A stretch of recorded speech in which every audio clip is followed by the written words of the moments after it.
trop l'habitude. Madame, Messieurs les députés, bonjour. Madame la sénatrice, si elle est là, bonjour. Mesdames, Messieurs de la presse, bonjour. Mesdames, Messieurs, bonjour.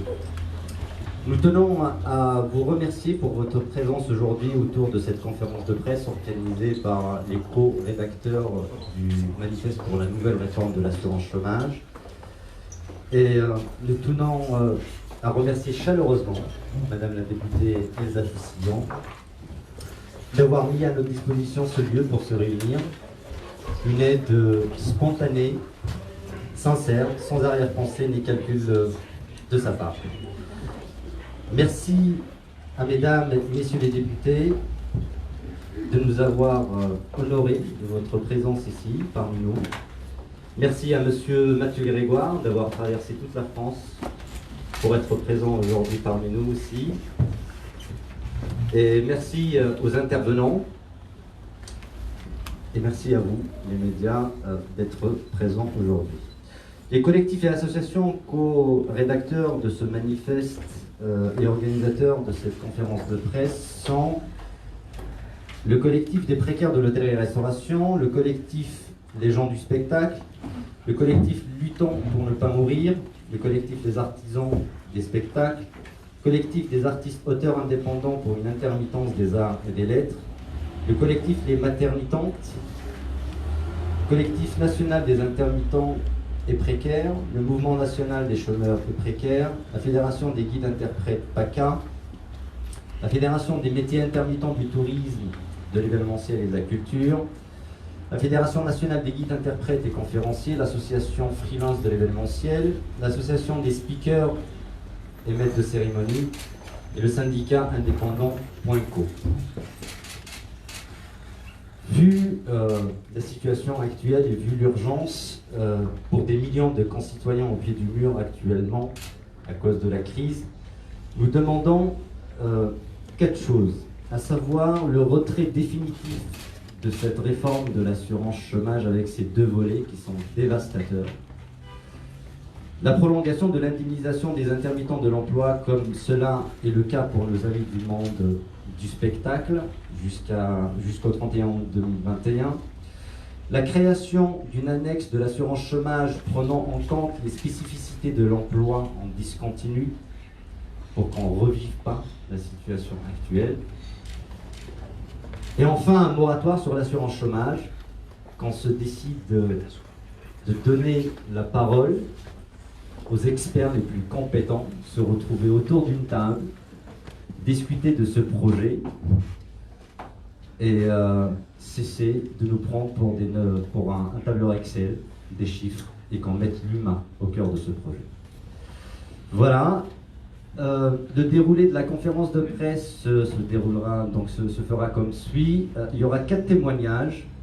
On va commencer par monsieur Xavier Chergui, qui est maître d'hôtel, madame Yolanda Arondo, qui est guide conférencière. Il y aura madame Marie Le Nestour, directrice logistique événementielle, et monsieur Samuel Churin.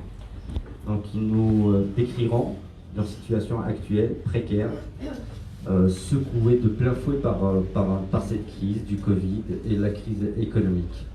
Par la suite, il y aura monsieur Mathieu Grégoire, sociologue, co-auteur du rapport « Quelle évolution des droits à l'assurance chômage de 1979 à 2000 pour développer davantage la chose ». Et on aura des représentants syndicaux, en l'occurrence monsieur Pierre-Édouard Magnan du MNCP, monsieur Nabil Azouz des Faux, monsieur Luc Chevalier des Solidaires et Emploi, et monsieur Denis Gravoud, s'il arrive à temps pour être parmi nous. Sans tarder, je passe la parole à Xavier. Vous avez 3 minutes pour ne pas être trop long pour développer votre situation. Merci. Merci Hassan. Alors bonjour, moi je m'appelle Xavier, j'ai 44 ans, je suis intermittent d'emploi depuis 2009. J'exerce dans la restauration en qualité de maître d'hôtel. Je dispose de plusieurs employeurs qui remplissent mon agenda tout au long de l'année. Il arrive parfois, entre 2 contrats, que je bénéficie de l'ARE. En effet, notre activité étant directement liée à des événements touristiques, culturels, protocolaires, sportifs ou bien corporate, cette activité est discontinue dans le temps. Donc sur l'année, plusieurs contrats qui m'aident à vivre au quotidien. Le premier volet de la réforme a durci le rechargement des droits. Et donc de 150 heures à 910 heures pour un rechargement. L'année 2019 fut impactée par des mouvements sociaux répétés et ont fait baisser notre activité. En parallèle, je préparais un BTS, ce qui fait que je ne pouvais pas prendre toutes mes prestations. Ce qui fait au final qu'il me manque des heures afin d'y prétendre. Fin de droit le 21 février. Et en mars, notre président s'est adressé à nous en nous rassurant qu'il ne laisserait personne au bord de la route. Mensonge. Pur mensonge. Pour ma part, pas de chômage partiel, pas d'ARE. J'ai le droit au RSA. Certains n'y ont pas le droit. Mais le RSA, est-ce un plan d'urgence du gouvernement? Avec les 875 € qui me sont attribués, je dois payer mes crédits, mes loyers, mes charges mensuelles, et j'en passe. Mais la priorité est de remplir le réfrigérateur. Je suis en mode survie et m'endette chaque jour qui passe. J'ai basculé dans la précarité en tant que victime. Je n'ai rien fait pour y rentrer dans cette précarité. Nos contrats sont précaires, mais pas notre statut d'intermittent de l'emploi. J'arrive très bien à en vivre au quotidien. Donc, qu'est-ce que je voulais dire? Voilà. Les intermittents du spectacle, menés par Samuel Churin, ont parlé en notre faveur pour défendre tous les intermittents de l'emploi. Et on le remercie. Ils ont réclamé haut et fort une année blanche pour tous les intermittents, or il n'en est rien. Le président s'est adressé à eux et a octroyé seulement pour eux le spectacle une année blanche. Et pour nous, ils nous méprisent. Aucune réponse. Donc voilà. Que faire avec tout ça?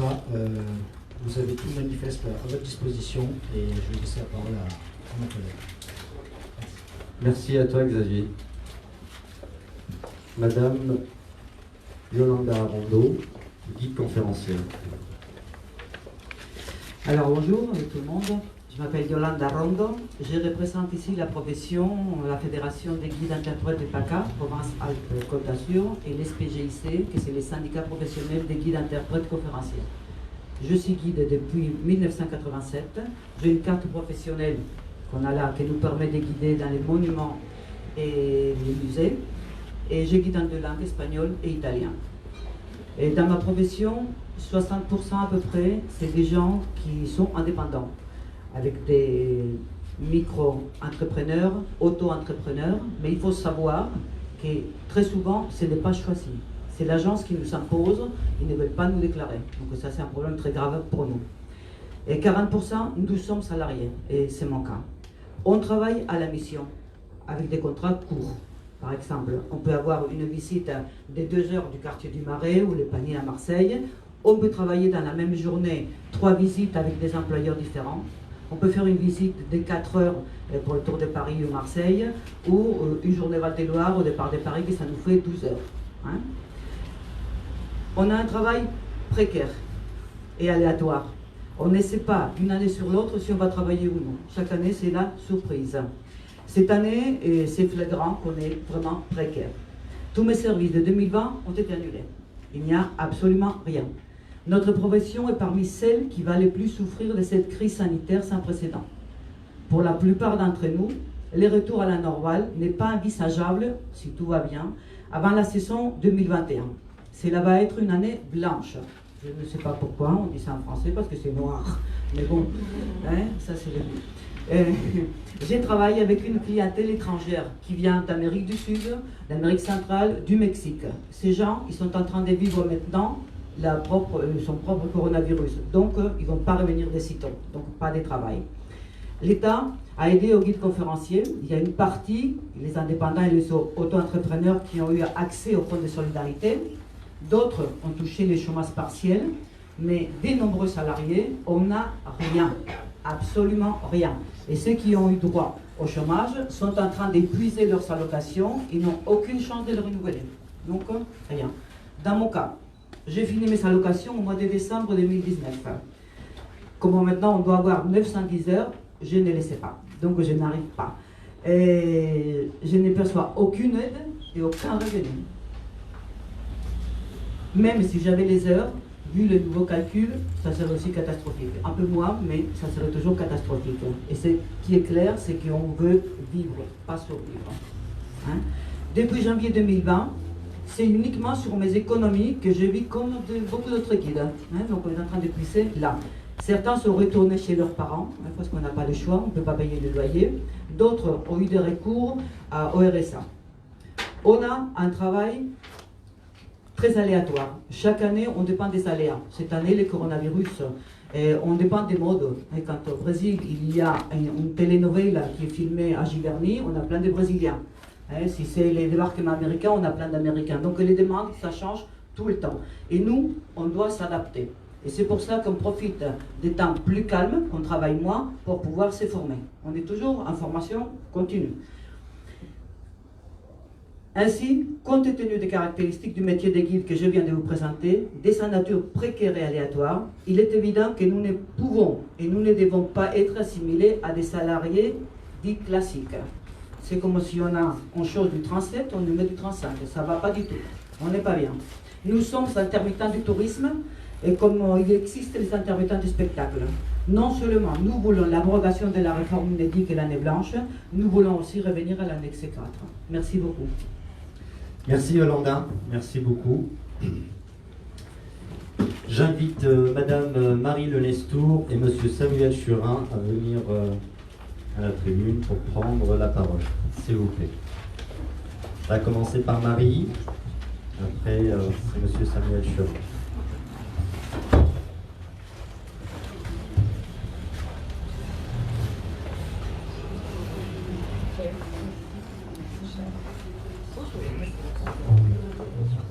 Marie, si vous voulez bien commencer, merci à vous. Marie, directrice logistique événementielle qui fait partie de l'association Freelance de l'événementiel. Alors bonjour à tous, merci d'être venus nous écouter. Donc je suis directrice de logistique depuis plus de 12 ans dans l'événementiel. Alors l'événementiel d'affaires et aussi l'événementiel grand public. Mes employeurs sont donc des agences de communication événementielle. Voilà, je ne suis pas intermittente du spectacle, on n'organise pas de spectacle, mais plutôt des événements comme des séminaires, des conventions, voyages d'affaires, festivals également parfois.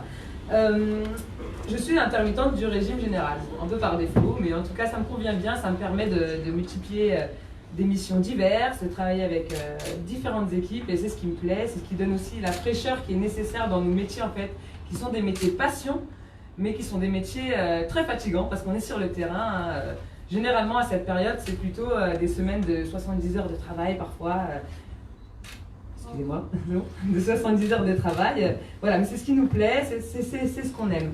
Alors, pour pas sombrer tout de suite dans le mélodrame, on a quand même une bonne nouvelle il y a quelques jours, une petite semaine, c'est qu'une date a enfin été donnée pour l'événementiel.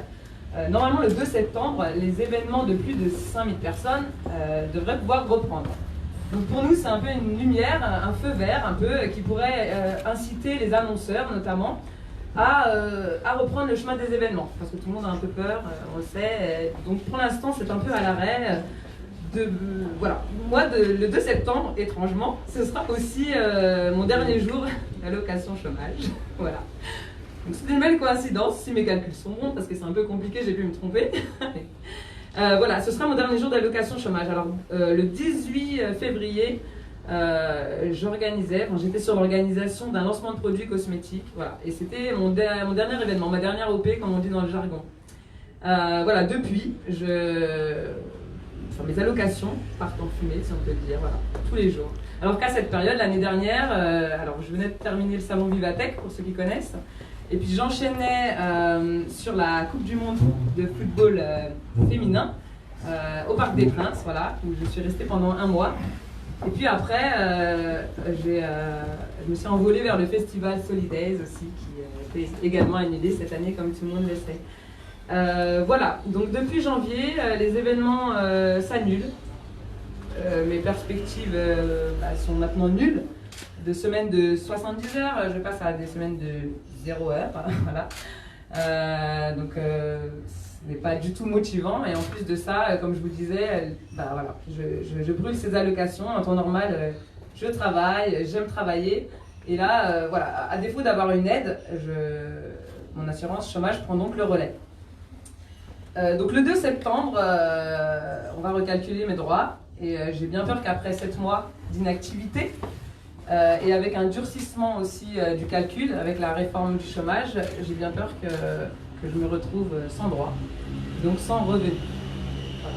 Je ne suis pas la seule, hein. Alors, pour m'accompagner aujourd'hui, on a Tina ici, par exemple, qui est à la technique, on a Ben aussi un peu plus loin, Laure que vous avez peut-être croisé, qui vous a accueilli. On est super contents ce matin parce que ça nous fait comme un petit événement, même si on a l'habitude d'avoir plus de public. Hein. Mais là, c'est un petit événement, donc ça nous remet un peu le pied à l'étrier. On est super contents de vous accueillir ici et d'avoir un peu contribué à cette organisation. Voilà. Écoutez, je pense aussi à Patricia, par exemple. Patricia qui... Non, j'ai bientôt fini. Je veux juste insister parce que Patricia, moi, mes droits s'arrêtent en septembre. Donc on peut dire, elle a de la chance, peut-être qu'entre-temps, je vais avoir des dossiers on va m'appeler, je vais peut-être avoir du travail, j'espère, et je suis plutôt optimiste de nature. Mais je pense à Patricia, dont les droits sont arrêtés en mai, en fait.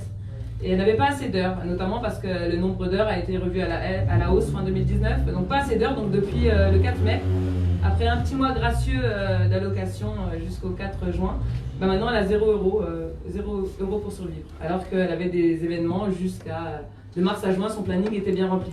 Voilà, et juste pour terminer,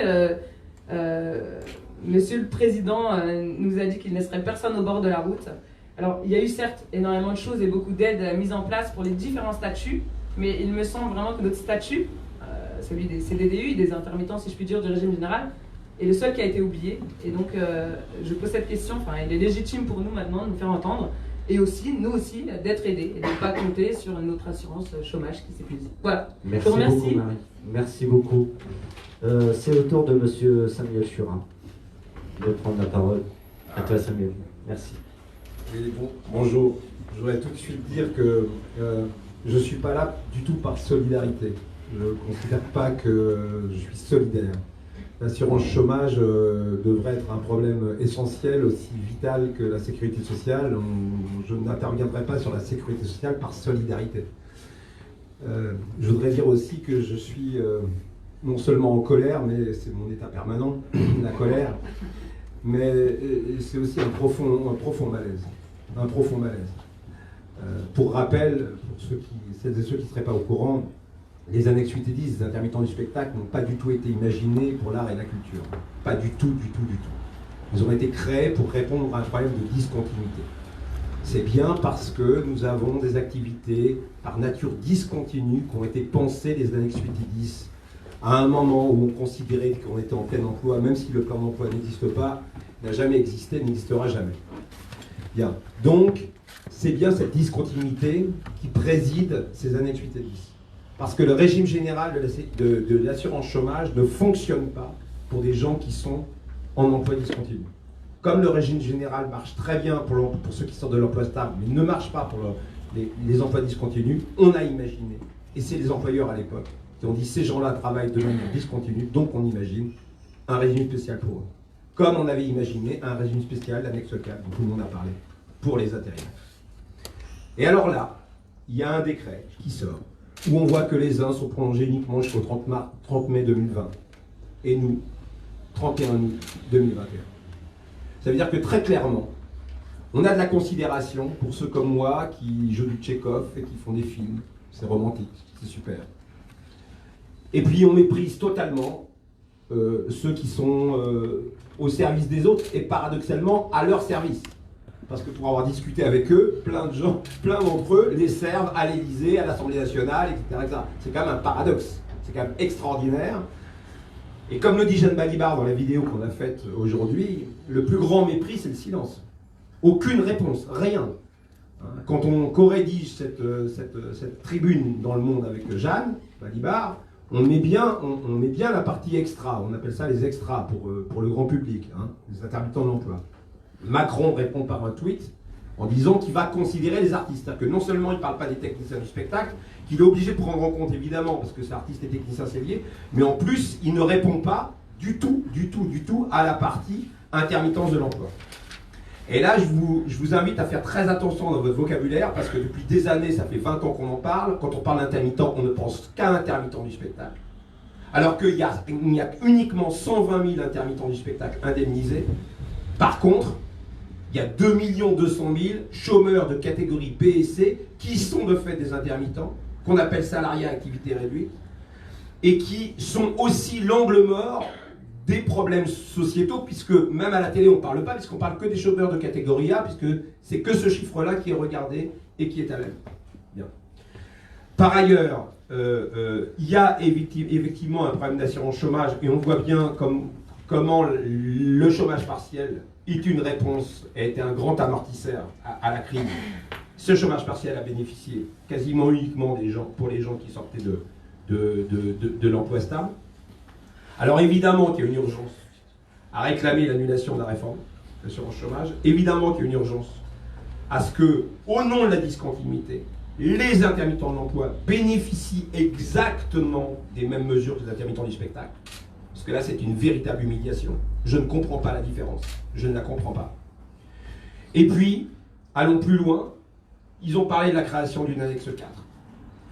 Alors, ça fait 20 ans qu'on demande que l'assurance chômage soit un grand débat national. Moi, ce que je vous propose, c'est un comité de suivi. J'avais en 2003, avec Noël Mamère, créé le comité de suivi pour les intermittents du spectacle. Ça avait très très bien marché. On avait rallié l'ami Jack Rallick du Sénat. On avait demandé à Étienne Pinte, UMP, à l'époque, on l'avait nommé président du comité de suivi. Il y avait avec nous tous les groupes politiques. Il y avait Patrick Bloch pour le PS, donc il y avait Marie Blandin pour les Verts, etc., etc. Il y avait tous les syndicats, et l'avantage du comité de suivi, c'est qu'il y avait les premiers concernés. Et ça, c'est extrêmement important. Il y avait les premiers concernés qui n'ont jamais le droit au chapitre. Il y avait tous ces collectifs dont on parle qui ne sont pas des syndicats officiels. Donc nous, pour les intermittents, il y avait non seulement la coordination, mais il y avait la société des réalisateurs de films, il y avait le Cinavi, enfin, il y avait tout le monde. Et il y avait les syndicats. Et il y avait les experts.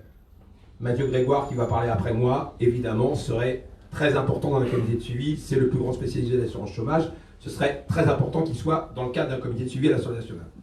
Et je vous rappelle que la crise était bloquée pour les intermittents en 2003 suite à la grève d'Avignon. Il ne s'était rien passé. Et grâce au comité de suivi, Ayagon, en gros, est démissionné en 2004. Don Dieudevable le remplace. Et en 2004, à Cannes, il annonce un fonds provisoire, un fonds transitoire pour les intermittents. Comme quoi, ça ne sert pas à rien. Et comme quoi, quand nous sommes réunis comme ça, dans le cadre d'un comité de suivi, les choses peuvent marcher. Donc ce que je vous propose, c'est recréer un comité de suivi pour qu'enfin, cette assurance chômage ne soit pas un débat qui soit laissé comme ça à côté. On ne parle que de l'emploi, et bien maintenant il faut parler de l'assurance chômage, parce qu'on voit bien comment l'assurance chômage a été un avertisseur social dans la crise du Covid, comme si ce pays n'était pas en crise permanente. Il y a 9 millions de pauvres dans ce pays, il y a 6,5 millions de chômeurs.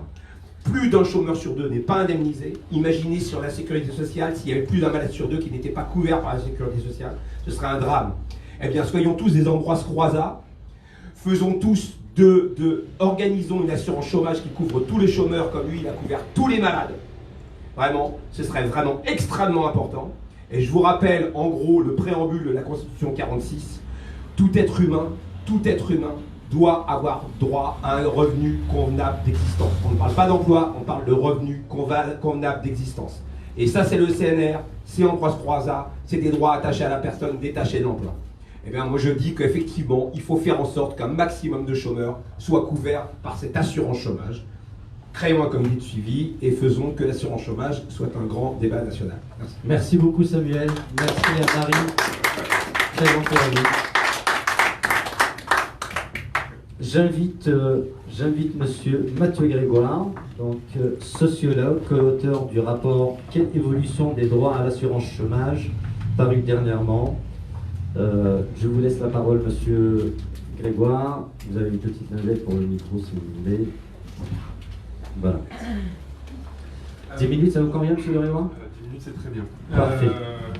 Moi, ça me convient. Donc, effectivement, on a publié une étude très récemment sur 40 ans d'indemnisation du chômage avec une collègue qui s'appelle Claire Vives.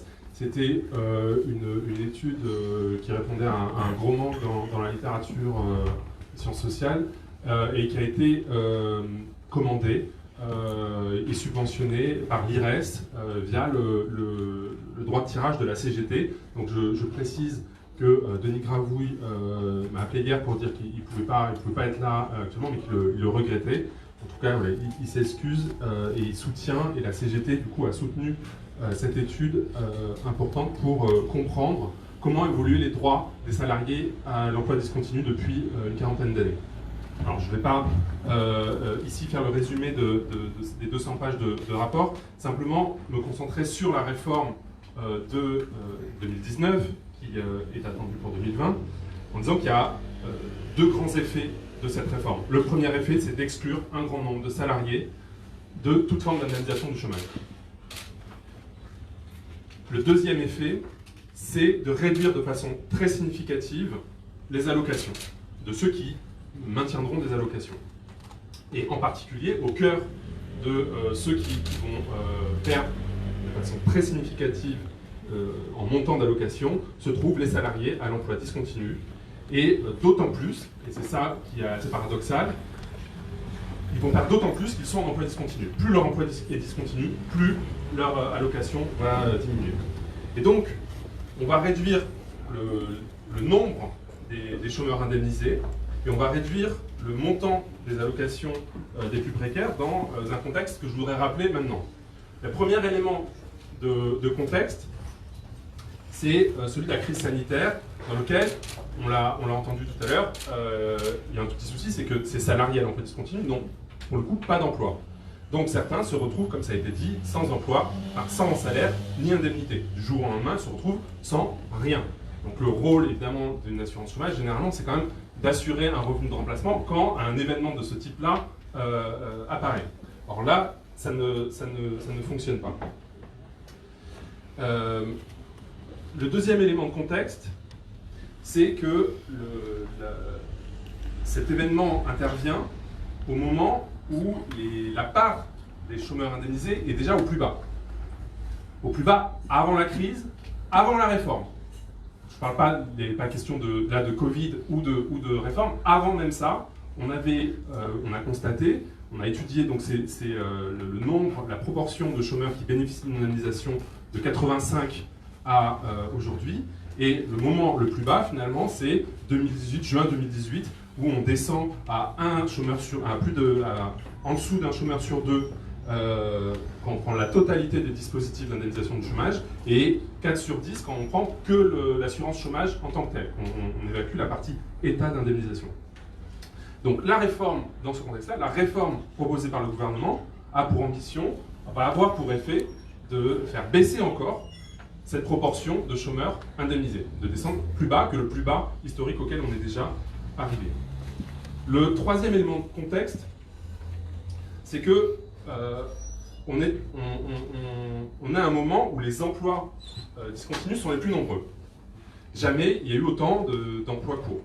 Alors, ce que je dis là est à prendre avec des pincettes, parce que effectivement c'est l'idée qui est avancée par le gouvernement, et de dire qu'il faut lutter contre ces emplois courts, et que la lutte contre ces emplois courts passe par l'assurance chômage, par la réforme de l'assurance chômage, arrêter de donner des droits à ces salariés à l'emploi discontinu, afin qu'ils, d'une certaine manière, disparaissent, enfin qu'il n'y ait plus ces salariés à l'emploi court.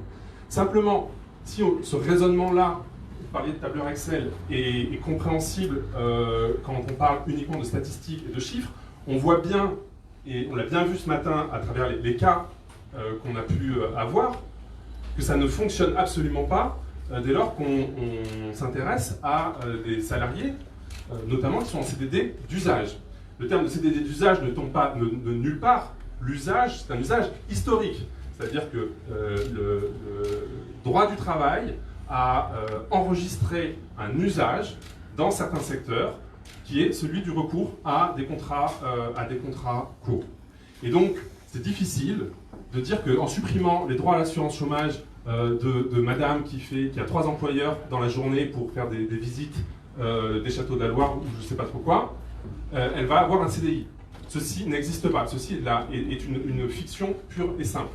Donc la question, c'est que avec cette réforme, où on attaque les droits des salariés précaires au nom de leurs biens, finalement, pour diminuer le nombre de précaires, et bien finalement, on va surtout précariser davantage ceux qui sont les plus précaires. Le quatrième élément de contexte, c'est que on va baisser les droits des salariés à l'emploi discontinu dans une tendance qui est déjà baissière historiquement. C'est-à-dire que quand on étudie sur 40 ans les droits de l'assurance chômage, on voit bien qu'il n'y a pas eu ce qui a été sous-entendu un petit peu par le gouvernement, c'est-à-dire une période qui aurait été plus généreuse après la crise de 2008, sur laquelle on serait en train juste de revenir, ou sur laquelle on serait revenu s'il n'y avait pas eu Covid, parce qu'on avait des perspectives de plein emploi, etc. Ça, on ne l'observe absolument pas. Ce qu'on observe, c'est au contraire que les droits des salariés à l'emploi discontinu n'a pas vraiment augmenté avec la réforme des droits rechargeables et les réformes qui l'ont précédé, mais a plutôt eu tendance à baisser, alors notamment en 2017, ce qui fait que, par exemple, il y a eu une réforme en 2017, je vous donne juste un exemple, quelqu'un qui travaillerait en moyenne, donc c'est une simulation, 20 jours, qui sera en emploi 20 jours par mois, a perdu 84%, donc va perdre 84% depuis 2014, 84% de son allocation. Donc on ne parle pas d'une baisse de 5%, de 10%, on n'est pas en train de rogner. C'est-à-dire on parle de 84% pour cette personne-là des allocations chômage, c'est-à-dire que clairement on dit que cette personne-là ne mérite pas finalement, doit être exclue ou pas loin de l'assurance chômage. Alors, par quel mécanisme observe-t-on cette baisse? Il y a, ça a été dit, donc je ne vais pas revenir, le mécanisme le plus connu, le plus commenté dans la presse, était le seuil d'éligibilité sur lequel le gouvernement semble prêt à revenir, c'est-à-dire de passer de 4 mois, de passer de 6 mois, ce qui était prévu en 24 mois, à 4 mois en 24 mois. Bon, donc là, on va avoir un certain nombre de chômeurs qui vont être rattrapés si cette réforme est supprimée. Mais l'élément sur lequel je voudrais insister, qui est peut-être le plus important, c'est celui qui va entrer en vigueur au 1er septembre, qui est la réforme du salaire. La réforme du salaire de référence. Alors, c'est très technique, donc je vais éviter je vais vous renvoyer à la lecture des rapports de l'UNEDIC notamment, ou du rapport pour l'expliquer. Mais simplement, ce qui change, c'est qu'on va prendre en compte dans le salaire de référence les jours chômés, ce qu'on ne faisait jamais. Une personne qui gagnait 1 500 € en travaillant un mois sur deux, par exemple, mais qui gagnait 1 500 €, son salaire de référence, son indemnité était calculée sur ces 1 500 €. Si elle travaille un mois sur deux, on va calculer son indemnité sur la base de 750 €. Si elle travaille un mois sur trois, on va calculer son indemnité sur la base de 500 €. Donc, c'est un peu technique, mais vous voyez que si on calcule une indemnité sur la base d'un salaire de 500 €, il ne va plus rester grand-chose à la fin, et on a des simulations qui montrent des montants extrêmement bas, largement plus bas que le RSA, dans ces calculs. Ça va avoir deux effets, et je termine. Merci. Deux effets, deux mécanismes. Celui qui est le plus commenté, c'est la baisse de l'indemnité journalière, mais il y a un deuxième effet qui est très important et dont on parle peu, c'est le fait que ça va empêcher certains salariés de cumuler indemnité et salaire dans un même mois. C'est-à-dire qu'on a beaucoup dit que les chômeurs gagnaient plus en chômant qu'en travaillant. Voilà, cet argument-là va servir à faire que quelqu'un, par exemple, ne pourra pas, si son salaire calculé est de 500 €, ne pourra pas avoir plus de 500 € par mois, quoi qu'il arrive. Et donc évidemment, ça va exclure beaucoup des intermittents de l'emploi, de l'indemnisation. Alors je voudrais finir en disant que cette réforme, elle s'inscrit dans une rupture, c'est une véritable rupture historique, décisive dans l'histoire de l'indemnisation chômage, parce qu'elle prive d'une certaine manière définitivement les salariés intermittents, les salariés à l'emploi discontinu, du droit à une indemnisation selon une logique d'assurance.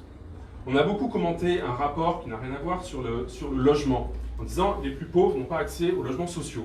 Eh bien, on observe exactement le même mécanisme, c'est-à-dire pour l'assurance chômage, on a une inversion.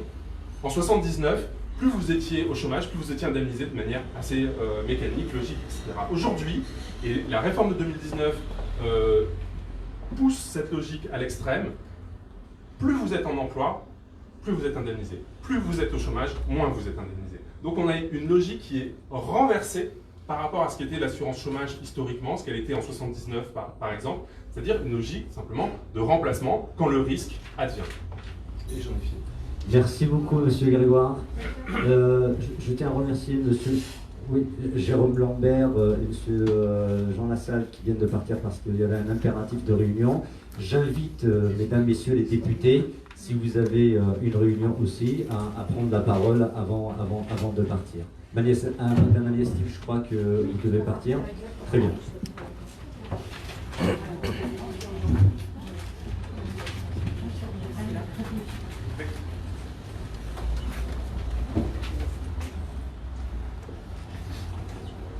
Merci. Merci à vous tous. Et effectivement, je suis comme beaucoup, et ça doit être transpartisan, sensibilité à cette cause, parce que nous en connaissons tous autour de nous, des maîtres d'hôtel, des conférenciers, nous en avons tous dans nos circonscriptions, et ce combat doit être le combat, pour le coup, transpartisan, et qui devrait bien tous nous réunir. Il y a un vrai trou dans la raquette, c'est clair, il y a un vrai trou dans la raquette, dans les situations gouvernementales. Les 120 000 intermittents du spectacle ont obtenu de façon justifiée une année blanche des allocations de chômage. D'ailleurs, cette prolongation jusqu'au 31 août 2021 est actée depuis un mois, mais le décret, d'ailleurs, n'est toujours pas publié. Mais en même temps, plus de 2 millions d'autres intermittents ne sont pas traités de la même manière, vous venez de l'expliquer, tous ces CDD d'usage. Pourtant, ils travaillent de la même façon. Ils sont intermittents de l'hôtellerie, de la restauration, ils sont guides de conférences, chauffeurs, etc., etc. Ce sont ces emplois courts, précaires, mais qui permettent de vivre. Et comme vous dites, pour faire le bien de l'autre, finalement, on crée des situations plus précaires. L'intention était louable de dire qu'on veut rendre pérennes tous ceux qui vont de petit boulot en petit boulot, de CDD en CDD. Mais c'est oublier tous ceux qui vivent de ces CDD d'usage, qui eux, ne sont pas des petits boulots, mais un vrai métier avec des compétences bien déterminées. Ce sont ces emplois précaires qu'on côtoie au quotidien et nous les laissons effectivement sur le bord de la route. Je le disais, il y a un vrai trou dans la raquette. Ils réclament les mêmes droits que les intermittents du spectacle, et là, nous serons quelques-uns à vous défendre. Et nous reparlerons bientôt de la réforme de l'assurance chômage qui leur est franchement et tellement défavorable. On a du mal à s'expliquer cet acharnement, sinon une incompétence complète. Je suis à leur côté, mais comme beaucoup vont l'être, ces indépendants qui font également partie des grands oubliés des mesures gouvernementales pour la relance. Le plus grand plan social de France devrait bien être tous ces intermittents et indépendants qui représentent, il faut bien le redire à nouveau, plus de 8 millions d'actifs. Je vous remercie. Merci beaucoup, Madame la députée. Si vous avez des impératifs, mesdames, messieurs les députés, vous pouvez prendre la parole, sinon on continue le déroulé. Il reste 2 intervenants, ça va être très très court, et après ça va être la traditionnelle joute questions-réponses avec les journalistes. Merci à vous, Madame la députée. Merci. Donc, on continue avec Monsieur Pierre-Édouard Magnon, s'il vous plaît, Monsieur Nabil Azouz, pour une intervention courte, s'il vous plaît, de 3 minutes chacun, pour exposer votre point de vue sur la réforme de l'assurance chômage. Et après, Monsieur Luc Chevalier, juste après, s'il vous plaît. Merci. Monsieur Édouard Pierre. C'est dans le mauvais sens, mais c'est pas Pierre-Édouard Magnon, parfait. On a l'habitude quand on a un vrai nom composé. J'avais juste du succès pendant Love Story parce que tout le monde me prenait pour Jean-Édouard. Ça me donnait beaucoup de succès. Je ne sais pas si c'était glorieux, mais enfin. Je vais évidemment essayer de faire court, même si je vais profiter agréablement de ces 3 minutes sans masque et sans buée sur les lunettes. Je ne vais pas répéter ce qui a été dit et sur le fait qu'évidemment, de toute façon, toutes les mobilisations, j'allais dire, contre le chômage et la précarité doivent être soutenues, menées, accompagnées. Et je ne vais pas répéter en moins bien ce que aussi bien Mathieu Grégoire, Samuel Chiron, et je ne parlerai pas des personnes qui ont témoigné, ont dit avant moi. Après, j'insiste sur un point, il faut absolument que le combat soit commun et ne tombons dans le piège de donner des armes à nos adversaires. Moi, je passe mon temps à faire de l'éducation populaire avec les acteurs associatifs pour expliquer que c'est pas juste les intermittents, ils ont eu et nous non. Non, c'est pas juste, c'est que nous on n'a pas eu. Mais c'est pas que les intermittents ont eu. Je le dis de manière un peu taquine, mais il faut faire très attention à ça, parce qu'on est dans un monde où on a divisé tout le monde, on a divisé les gens, et il m'arrive d'entendre des horreurs sur le chômage et la précarité qui sont même dites par des chômeurs et des précaires. Et donc, il faut qu'on fasse ce travail collectif d'expliquer que ce qui est choquant, c'est pas qu'il y en ait quelques-uns qui aient eu, et en plus on pourrait débattre du contenu entre parenthèses, mais c'est que tous les autres n'ont rien eu. Et pareil, n'opposons pas, j'allais dire, les intermittents de l'emploi, qui sont donc aussi les intermittents du chômage, aux permanents de l'emploi qui sont de moins en moins nombreux et qui deviennent de plus en plus des permanents du chômage. Et pour eux aussi, l'assurance chômage, elle n'est pas brillantissime. La SS, ça fait rêver personne, et le RSA, encore moins. Donc il faut absolument, effectivement, que le combat soit global, et le but, je reprends bon la proposition de comité de suivi, et je pense que c'est effectivement une très bonne idée, parce qu'il faut qu'on arrive, j'allais dire, dans une démarche de rassemblement et de mobilisation. Il faut arriver à repenser complètement le système. D'abord, l'UNEDIC de fait est morte en tant que structure. C'est l'État qui fait tout. C'est un H. D'abord, le Pouyopol l'UNEDIC est une association en 1901, c'est-à-dire que la dissoudre est d'une simplicité biblique. Et malheureusement aujourd'hui, et d'ailleurs je le déplore, mais très clairement, c'est l'État qui a la main et qui a tout fait pour prendre la main. Et sans compter qu'on a supprimé une partie des cotisations, en tout cas visuellement sur les bulletins de paye, en faisant croire aux gens que ça améliorait leurs revenus. Et quand on parle des charges sociales, tout le monde est content. Par les charges diminuées, moi je suis très content d'être moins chargé sur mon dos. Évidemment, quand les charges sont en fait du salaire différé, ça change tout, mais il y a bien longtemps qu'on n'emploie plus cette expression. Donc il faut repenser un système d'indemnisation de toutes les formes d'absence d'emploi. Il est donc universel, mais universel, parce qu'en Macronie, universel, ça veut dire unique. Mais universel, ça ne veut pas dire unique. Donc quand on dit universel, c'est adapté à chaque type de situation. Évidemment, quelqu'un qui est en CDI, qui, dans le parcours de sa vie, a une période de chômage, après plusieurs années de CDI, le système ne peut pas être le même que pour des gens dont la précarité ou l'intermittence, mais j'aime bien aussi le mot précarité, est une règle de vie. Donc il faut effectivement repenser ça, et il n'y aura qu'un moyen pour le faire, et je vais en terminer là pour ne pas être long, c'est d'une part l'action collective, et d'autre part, pour employer un autre gros mot après salaire différé, c'est le rapport de force. Parce que si les intermittents du spectacle sont les seuls à avoir a priori réussi à gratter 2 ou 3 choses, c'est parce que c'est les seuls précaires qui font encore un peu peur au pouvoir. Si on tape sur la gueule des chômeurs et des précaires depuis des années, c'est parce qu'ils font peur à personne. Parce que moi le premier, je le dis avec en toute humilité, en tant que chômeur précaire, si j'étais capable, ou si nous étions capables, de mettre plusieurs centaines de milliers, plusieurs millions de chômeurs dans la rue, le débat sur l'assurance chômage, il serait différent. Malheureusement, pour des raisons qu'on pourrait développer dans un autre échange pour l'instant, personne n'a de formule ni de moyens pour le faire. On sait pourquoi aussi c'est très compliqué de mobiliser des gens qui par ailleurs ne savent pas comment ils ont des feux à la fin de la semaine. Et bien évidemment, c'est facile de nous taper dessus. Et ça crée peu de solidarité. Toujours si on faisait un chaud bâton, on n'aurait sans doute pas 1 centime d'euro de dos. Et donc, parce que le chômage ne provoque aucune compassion. Or aujourd'hui, on travaille sur la compassion. Donc il faut sortir de l'émotionnel, il faut sortir de la compassion, même si on peut en avoir pour des situations individuelles. Il faut se remettre dans l'action collective et le rapport de force. Le comité de suivi, je le répète, peut être un outil, et nous en tant que MCP, on ne peut que s'y associer. Et derrière, effectivement, encourager et s'associer, c'est ce qu'on a fait quand Hassen nous a contactés, à toutes les luttes collectives qui se mettent en place pour recréer et réinventer un nouveau système d'assurance chômage qui ne peut plus être le même que celui de la fin des années 50, parce que tout simplement, le monde du travail n'a absolument plus rien à voir avec celui de la fin des années 50. Et j'en ai terminé. Merci beaucoup, monsieur Magnon. Merci, bravo. Bravo. Je passe la parole à monsieur Nabil Azouz, secrétaire, si je ne me trompe pas, secrétaire général, confédéral, fédéral, secrétaire fédéral. Je vous laisse la parole, Nabil, pour vous présenter. Voilà, je suis en charge du secteur des hôtels, cafés, restaurants, la restauration collective, restauration rapide. Pour ne pas dire, je représente les métiers précaires de nature. C'est le secteur qui le veut. Moi, je suis ici, j'ai toujours soutenu d'ailleurs les collectifs. Et ma grosse problématique, nous les organisations syndicales, il faut le dire sincèrement, il faut déconstruire en quelque sorte le postulat que l'assurance chômage, la réforme, son objectif était en quelque sorte de diminuer le nombre de précaires. Malheureusement, l'effet était inverse, on a rajouté de la misère à la précarité à travers cette réforme. La première des choses que nous demandons, parce qu'il y a de l'urgence quand même, c'est vraiment de figer complètement les dispositions qui sont entrées en vigueur en novembre 2019, ça c'est la première nécessité.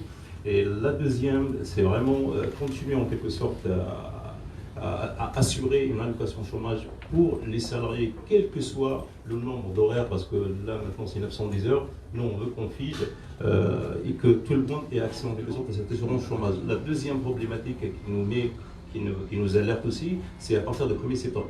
M. Grégoire l'a dit, je ne vais pas rentrer dans les détails, mais toutefois, sachez que Force ouvrière se bat et se battra, se bat depuis le début d'ailleurs, et se battra encore pour qu'on retire complètement cette réforme de l'assurance chômage parce qu'elle est injuste par nature. Elle est injuste par nature. Après, ce qui a attiré aussi mon attention, vous avez bravé l'interdit, parce que je suis fier aussi de participer à votre revendication. Vous avez bravé l'interdit lors du confinement. La seule réponse que vous avez eue, c'était des amendes. Vous avez été verbalisé. Ça, c'est malheureux. C'est la seule réponse qu'ils ont eue. C'est un droit légitime. Nous, à Force ouvrière, on a mis en place nous, à Force ouvrière, on a mis en place un service juridique pour les accompagner. C'est une très bonne Merci chose. au passage pour Info. Juste une petite parenthèse, effectivement, notre premier rassemblement qui a été fait à la place du Trocadéro et la République en date du 26 mai. On est sorti crier notre indignation, dire qu'on est des oubliés. Et la réponse qu'on a eue des autorités, du gouvernement, c'est 84 verbalisations. Voilà. Donc les gens qui sont dans la précarité, on trouve le moyen de les taxer encore davantage, alors que juste après, il y avait presque 20 000 personnes au TGI. Et ça s'est bien passé, il n'y avait pas de verbalisation. Là, 100 personnes, avec distanciation sociale, avec les masques, on leur met quand même 84 euros, 84 verbalisations. Pardon, ouais, 135 euros de verbalisation. Et je pense qu'elle va se régler. On a déposé une procédure collective auprès du procureur de la République et on accompagne aussi les précaires individuellement. Après, sur la branche des HIR, parce qu'on n'a jamais fait sincèrement, là, on se rend compte aussi que c'est un sujet très sensible. On a imposé, on va se revoir en septembre pour essayer de travailler sur le contrat lui-même, parce que moi je suis contre, quand on dit c'est un contrat précaire, mais c'est la forme juridique du contrat qui est précaire. Ça veut dire qu'il faut vraiment mener une réflexion, une vraie réflexion sur la formulation et l'encadrement juridique de ce métier, parce qu'il s'impose. Et enfin, on va normalement, on a créé en quelque sorte un comité d'entreprise en ligne, parce que les précaires malheureusement ils n'en bénéficient pas. On a fait un pass solidarité qu'on va distribuer à tous les salariés précaires. Voilà, ils pourront bénéficier de milliers d'avantages en quelque sorte. Ça part des produits de première nécessité jusqu'au loisir, parce qu'ils ont droit aussi au loisir. C'est un geste de solidarité dans ce contexte un petit peu difficile. Voilà. Merci beaucoup. On vous soutiendra à fond. Merci beaucoup Nabil, Azouz. Avant de passer la parole à Monsieur Luc Chevalier, il y a Madame Panot, Madame la députée Panot, qui doit nous laisser parce qu'elle a une réunion à l'Assemblée nationale. Je lui cède la parole pour qu'elle nous dise un petit mot. Merci à vous Madame la députée.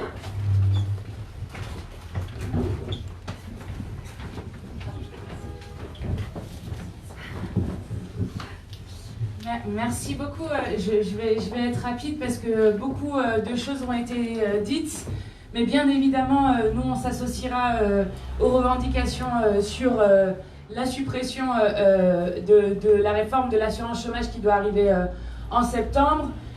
Bon, il y a une refonte à faire aussi. On disait le scandale tout à l'heure, les chiffres étaient donnés. Plus d'un chômeur sur deux n'est pas indemnisé dans notre pays. On a 6,5 millions de personnes qui sont privées d'emploi. On a 9 millions de personnes qui vivent sous le seuil de pauvreté dans le pays qui est censé être le 6e pays le plus riche au monde. Donc un système d'indignité absolue dans lequel on se trouve. Et bien évidemment aussi la revendication d'année blanche pour, vous avez entendu, les différents métiers et les différentes situations que ça crée avec des gens qui se retrouvent avec absolument rien. Alors juste pour vous donner une information quand même, parce que jeudi, Emmanuel Macron recevait à l'Élysée les différents chefs des groupes parlementaires pour faire un espèce de supermarché d'idées, pour proposer une feuille de route au pays en piochant à droite à gauche, par-ci par-là des idées, ce qui me semble être trop à droite, voilà. Ce qui me semble quand même un problème de cohérence aussi et un non-programme politique. Et donc, un des deux points que nous on a abordé, c'est justement cette question de l'assurance chômage, dont il a dit que ça serait peut-être un peu assoupli, mais que c'était quand même une bonne réforme, et je ne sais quoi, et je ne sais quoi. Bon, dans un moment quand même, on a 1 million de chômeurs et de chômeuses en plus, c'est bien la preuve que non, ce n'est pas une bonne réforme, puisqu'ils ont dû la repousser, et que si c'était une bonne réforme pour justement lutter contre le chômage, ils l'auraient mise en place dans un moment de grande difficulté sociale, et que c'est bien la preuve que c'est une réforme pour lutter contre les chômeurs et individualiser le problème du chômage, encore une fois, comme ils le font depuis des années, puisqu'il n'y a plus qu'à traverser la route pour trouver un emploi.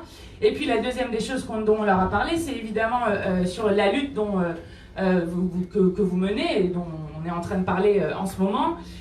Et sur ça, la réponse d'Emmanuel Macron a été de dire effectivement, ce n'est pas normal que les intermittents de l'emploi n'aient pas une année blanche comme les intermittents du spectacle. Donc acte, il l'a dit. Maintenant, on va lui rappeler dans des lettres et lui rappeler ce qu'il a dit à ce moment-là, puisque tous les chefs des groupes parlementaires sont témoins de ce qu'il a dit à ce moment-là. Donc maintenant qu'il pose un acte Et le deuxième acte important dans la crise sociale extrêmement importante qu'on vit, c'est qu'il faut définitivement annuler cette réforme de l'assurance chômage qui est une indignité pour l'ensemble de notre pays. Merci à vous. Merci beaucoup Madame Panot, merci beaucoup Madame la députée. Bon courage à vous. Merci. Madame la députée Victory, pareil, elle a un impératif de réunion à l'Assemblée nationale, donc je l'invite à prendre la parole.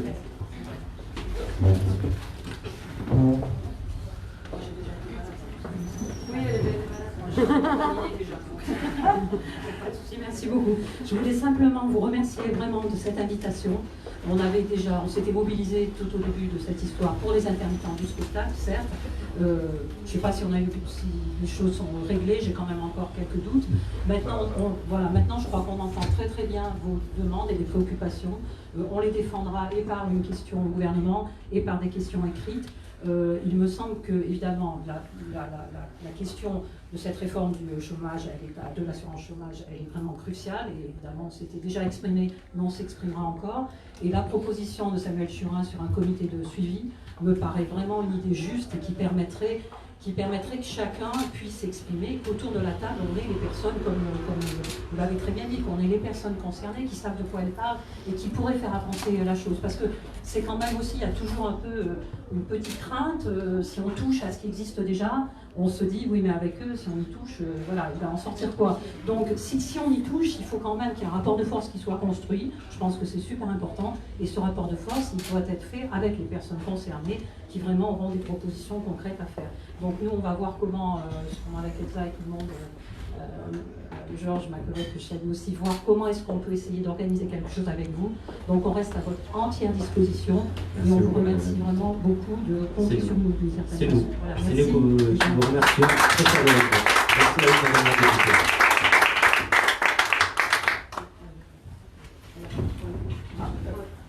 Parfait. Très bien. Très bien. Je vais inviter Monsieur Luc Chevalier à nous rejoindre pour prendre la parole et comme ça, on commence les questions-réponses. S'il vous plaît. Monsieur Chevalier. Il est parti? Il est parti? Je ne sais pas. Bon. Questions-réponses. Donc, mesdames, messieurs les journalistes, à vous le micro. Vous pouvez poser des questions à tous les intervenants depuis tout à l'heure. Mesdames, messieurs les députés, madame la sénatrice, n'hésitez pas.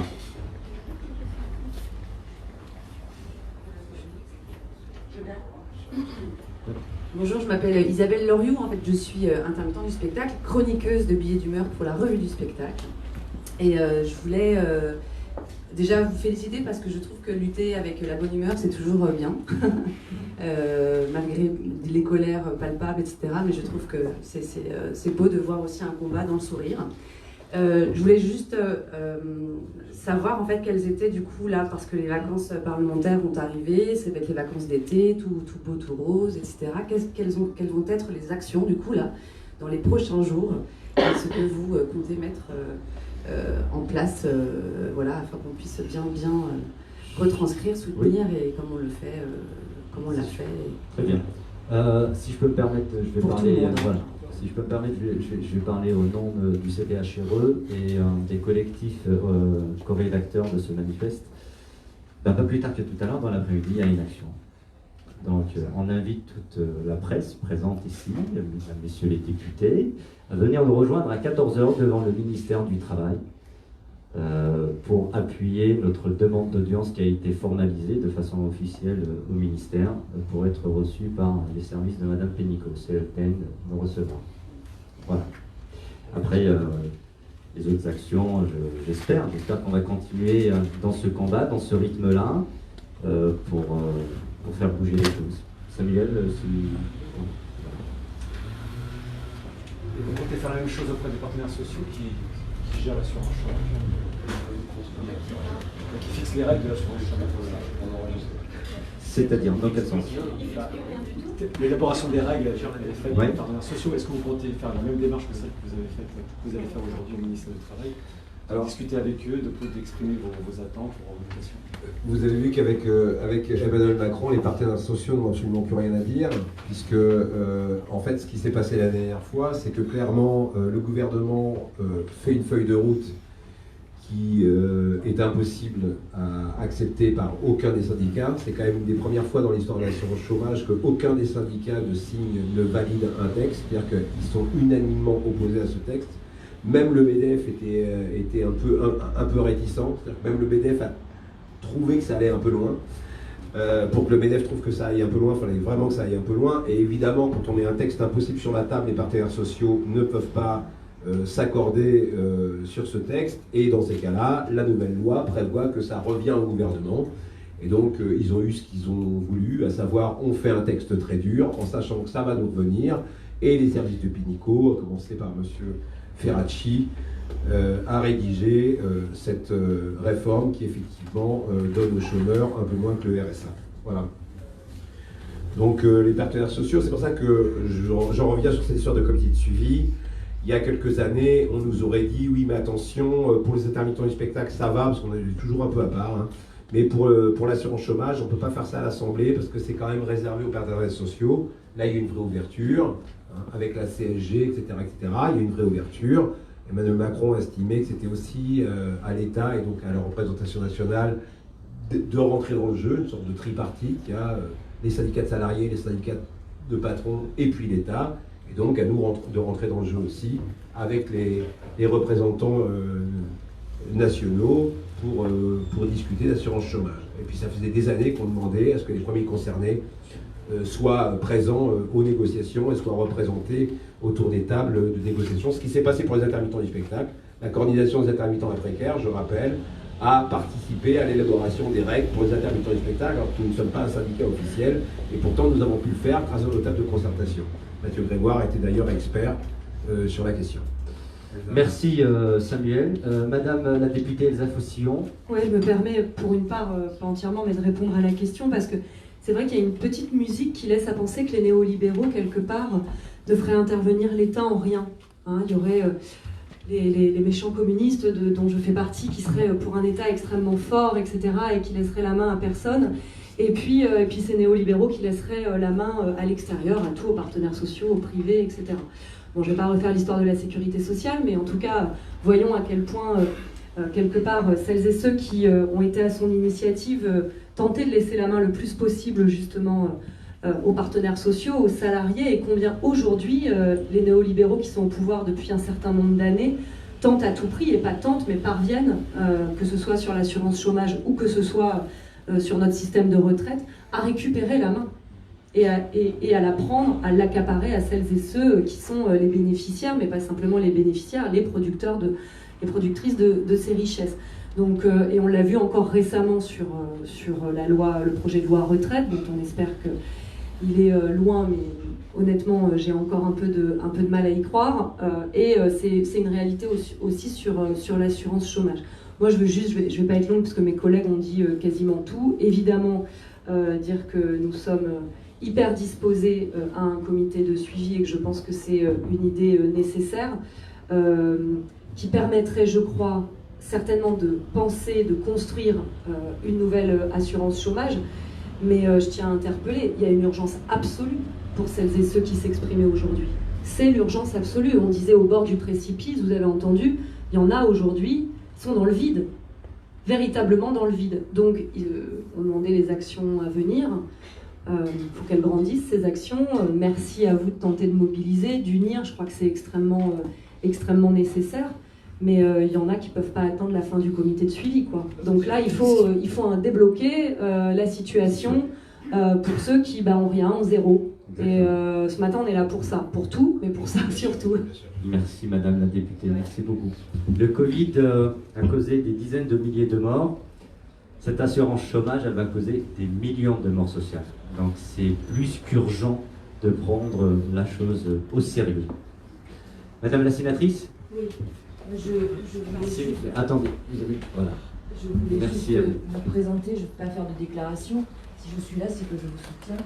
Juste dire que je suis sénatrice des Landes membre du groupe socialiste et républicain et que je suis les questions de retraite, de chômage et d'emploi au sein de mon groupe, que j'ai déjà essayé de sensibiliser plusieurs fois en cours de débat à la ministre, mais qui nous pose toujours des réponses extrêmement argumentées, extrêmement polies. Et donc je continuerai à suivre ce dossier. Donc je peux être, si vous le souhaitez, votre interlocutrice pour notre groupe au Sénat. Avec Voilà. grand plaisir, madame la sénatrice Nina. Des questions, n'hésitez pas. Vous avez la chance d'avoir les parlementaires avec nous aujourd'hui, monsieur Mathieu Grégoire, monsieur Samuel Churin, et surtout voilà, les principaux intervenants qui ont apporté leur témoignage. Donc n'hésitez pas, si vous avez des questions, on est là.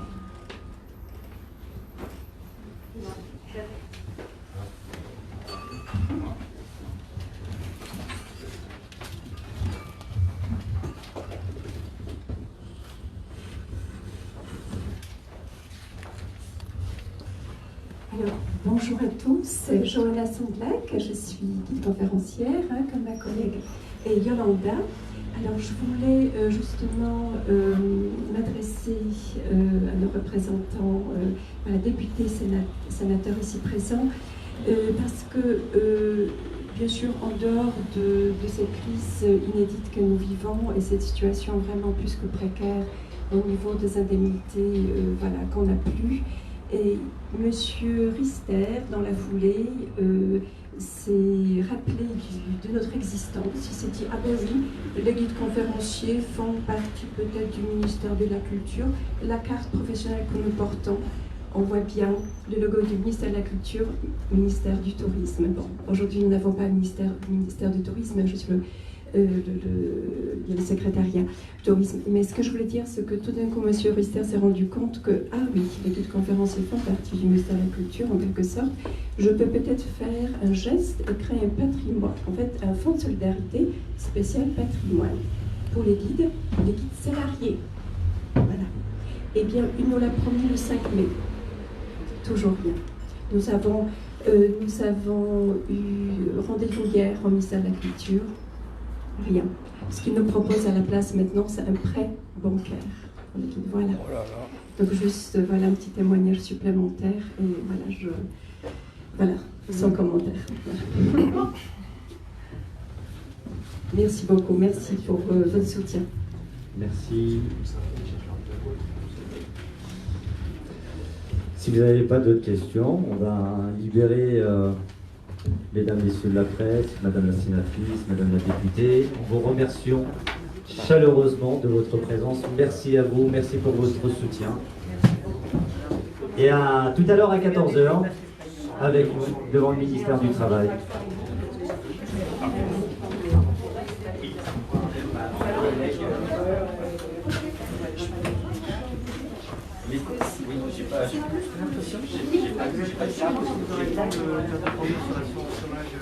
Merci beaucoup.